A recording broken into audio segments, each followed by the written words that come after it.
So, German manufacturers, in this case Porsche or Porsche, however you wish to say it, have been known for making some really good cars, this GT being a very fine example. However, we have a brand new Porsche that has been added today in Forza Horizon 5, and we're going to go and take a look at it.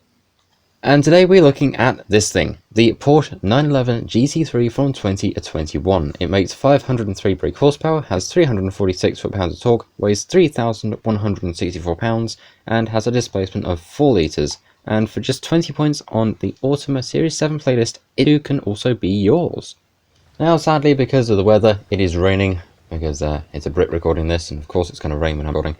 But we've got a very nice looking Porsche here with some huge brakes. I mean, just look at the size of those things. That would stop a truck.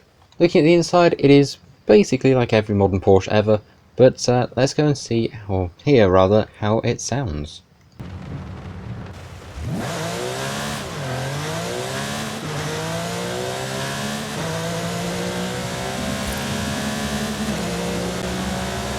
Now, didn't that sound like a nice Porsche engine indeed? Honestly, I really like how it did sound. So if we go straight over to conversion, we'll see we have options for an engine swap of just one, and that is the 3.8 litre flat 6 twin turbo. We'll come back to that. We have options for aero and appearance, which are terrible and also terrible premium. Wonderful. Now, interestingly, this thing starts out stock on semi-slick tyres, so we can go up to race slicks, and that is about it in terms of grip. But today, we're not going to go and upgrade this thing straight away. We're going to go and race it stock, and just see how it fares.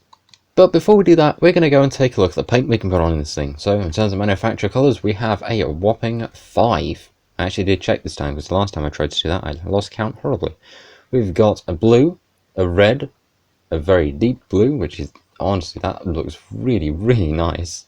We've got a bright yellow, can't miss that in a car park, and we also have a green. So for now, we're just going to keep it in the stock light blue, and we're going to go and race it and see how well it does.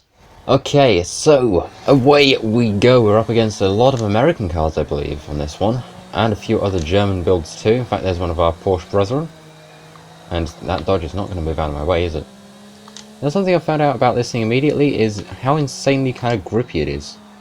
Because for once, we didn't actually plough into the wall, we just ploughed into the back of a Dodge. I'm sure it'll buff out. Right, let's try and see if we can go from 7th up to 1st, because, like I say, usually there's a very good chance of that, because a lot of them tend to brake on a corner up here. And then, if we can get our line right, we can just go flying past them. Or not. And we're past 2nd. We've not got much of the race left to catch the 1st though, because they're very quick. Come on, that's a wall. Go! It's not going to be enough to catch 1st. This is not good. Also probably because we clumped a Viper at the start. Anyway, going up to and across the line in 2nd. So this thing is grippy, but maybe a bit too grippy for its own good. Too much grip and not enough power. We'll have to fix that. Okay, so while putting this thing together to go and drag race it, I've found something interesting, and that is that the stock aero is tunable. So we're going to put it all to speed. So here we are now with 1,100 brake horsepower in a GT3 and made a considerable lot lighter.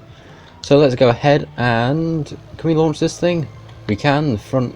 that tyre's decided it wants to spin on its own. Cool.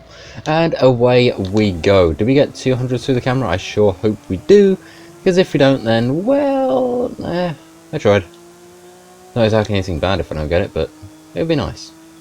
Alas, we're not close enough. That is only 192. However, this thing does weigh an absolute ton. So let's go and see if when I throw the road tyres on it, maybe it might be quicker just in a straight line. But a longer straight line than a drag strip. Let's go find its top speed. So here we are now at the edge of the motorway. So let's go and see just what this thing's top speed is. There's quite a lot of wheel spin, so this thing might do good in drifting bit next. But let's go ahead and see how fast it can go in a straight line first of all. Okay, so we're just coming to the end of the speed zone, which should be just there at 257 miles an hour. Yet we are going so much quicker. Next stop, downhill. Okay, so we're just about to, never mind, we've just gone through the camera at 270 miles an hour. So going downhill, 272, 273... Note 273 is the best we're going to get out of this thing. But next, we're going to go take it drifting. If you've gotten this far through the video, thank you. There is a Discord link in the description. Should you wish to come and say hi, feel free to join it. It's a little quiet at the moment, but that is where the first notifications of videos always go up. Okay, so here we are now over at the drift zone. So our cars usually get 2 runs, one either way, unless we mess up horribly. Take 2. So here we are now at the drift zone. Let's see what can this thing do on its totally first attempt. There wasn't an issue before this. No sorry, no there wasn't. So we'll go ahead and try and get through there at 34,000 points. And now I've got to try and take this thing back the other way. Oh dear. Okay, so I've just messed around with some settings. Let's go and see what this thing can do going back the other way for its third second attempt. Somebody in the comments, let me know what it should be. But let's see, 33,605 points with a slight lag spike towards the end. So not too bad, and with a fair bit of tuning, this thing could actually probably do exceptionally well. But should you go and pick up one of these things? Honestly, yeah, I'd say so.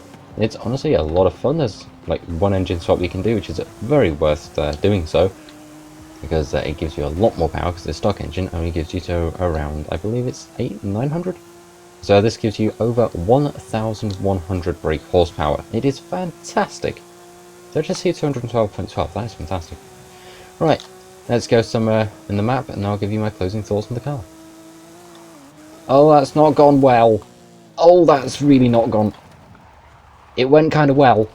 So overall, this thing is actually a pretty fun little car and definitely worth the time to go and get.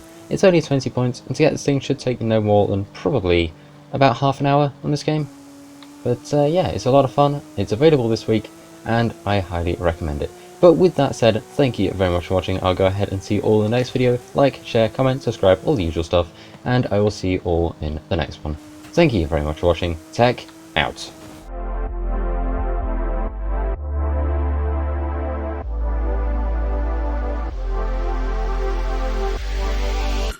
And to space with ye! That was a smaller jump than I thought.